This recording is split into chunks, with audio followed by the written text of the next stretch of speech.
it's a sensory experience like smell or like vision or hearing, and it you can do a lot of things with it, like you can with vision. You can focus it down to a little tiny thing or expand it out to a more broad view. Um, so, but for me, it started with one question, which is, how do I feel? You know, and but I changed that because it was too easy to get confused. Like, oh, I feel sad, which is not really where I meant to go with it. So I would say, how does it feel? How does this room feel? When I'm in this room, am I happy? And do I like it? And so it began to be orienting myself because I noticed when I was around certain kind of, if there was a high level of aestheticness to where I was, I felt better. I breathed better. I was happier. So that was kind of the golden thread that I began to follow. There's something in this thing that feels a certain way to that sensing part of me that feels good. And there's certain things in these other things that it doesn't feel good. There's an absence of this quality that I'm seeking. And so in the beginning, it was very rudimentary. I mean, I left home at 16. I didn't know anything except for, I didn't want to end up like my parents. So it's like, yeah, okay. So I just started following that thing. So you might say, and probably back then I was using vibe or energy, or this thing has good energy, Mm. and I would follow that thing and try to get more of it. But I didn't have that part of me had not been trained in its ability to discriminate with great sensitivity yet. I was sort of reclaiming a capacity that had become atrophied. Um, and that certain people that are in certain artistic different fields, whether it's music or painting or writing or whatever, have reclaimed that sense, but certainly not all of them. And so it was following that thing and the decision to not end up in a kind of a wooden life like my parents. Yeah. Um, And I feel like that that's that what was I the was motivation. that was kind of what I was pointing to with the idea of openness was this kind of maybe it was more of a willingness, or maybe it wasn't any choice at all, and it was just kind of the natural progression that flowed on from your kind of your experience at the time. But it was like there seems to be there seems to be maybe possibly a choice point there of I'm going to follow this feeling, I'm going to kind of see where this leads, because it's quite often quite a scary thing to do because it doesn't make sense to the function that you've been using to make sense for That's correct. most of your life. That's correct. And also most people won't understand what you're doing. Yeah. And so it's I refer to it as leaving the house that rationality built Mm. and opening the door and walking out on the porch and then heading off cross country. Mm. And it's very much like our ancestors moving to, North America or Australia, 200 years ago or whenever, and just, when people came here in the 1500s, there were no roads or paths or anything. They just said, "Oh, I'll just set off," And what an amazing kind of idea that is, you Mm. know. And this is like doing that in a similar way, but the landscape is more invisible, you might say.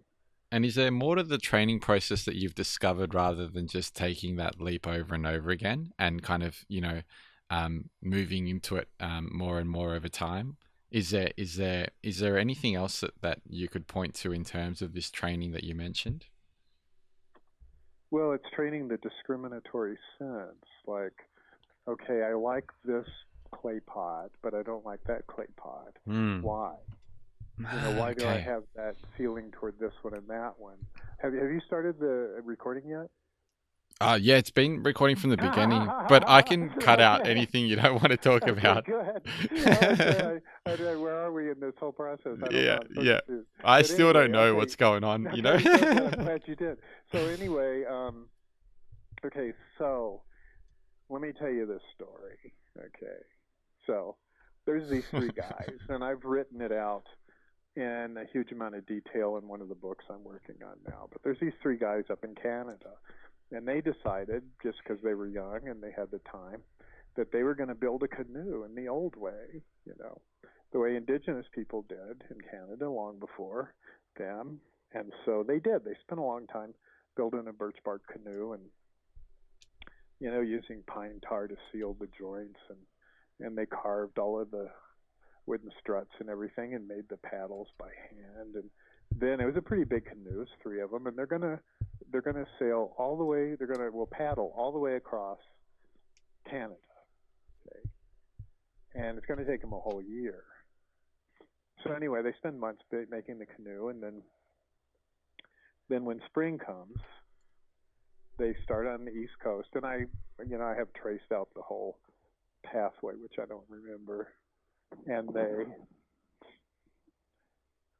um, so then they set off, and then they make it about halfway, and they have to spend the winter there, and then they have all kinds of adventures, like falling in and getting sick because one of the guys made the soup, or actually one of the guys made the coffee in the pot they'd had fish head stew in the night before, but he didn't wash it very well.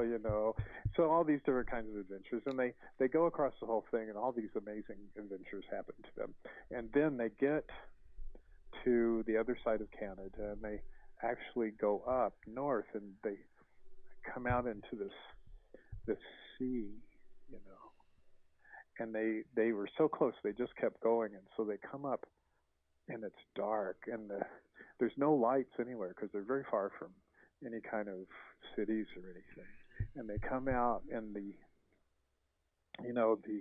northern lights are just filling the heavens with all of the colors that only the northern lights know. And then the Milky Way is this huge spread across the sky, and the sea is just as clear as glass. It's just silent, unmoving, and so all of the heavens are reflected in the sea, and the men are deep in reflection too, these young men. And so they told this story to a teacher that I went to hear talk once, and she tells the story, and then she says, and so I asked them, what was it like? And the guy says, well, man, it was totally intense. And then she looks at us and she goes, one of the great experiences of humankind lost from an inability to articulate. Hey, welcome to Today Dreamer, a podcast and YouTube channel where we explore the interplay between inner and outer work, and we look at what cultivating the practice of presence within our lives feels and looks like once we clear the mind and open the heart. So this is just a short clip from a full podcast episode, which I'll leave a link to around here somewhere. And if you'd like to check out the whole catalogue of episodes along with guided meditations and what I have on offer, please head over to todaydreamer.com and have a peek. Also, if you haven't already, don't forget to subscribe and click the little notification bell so you don't miss any of the good stuff to come.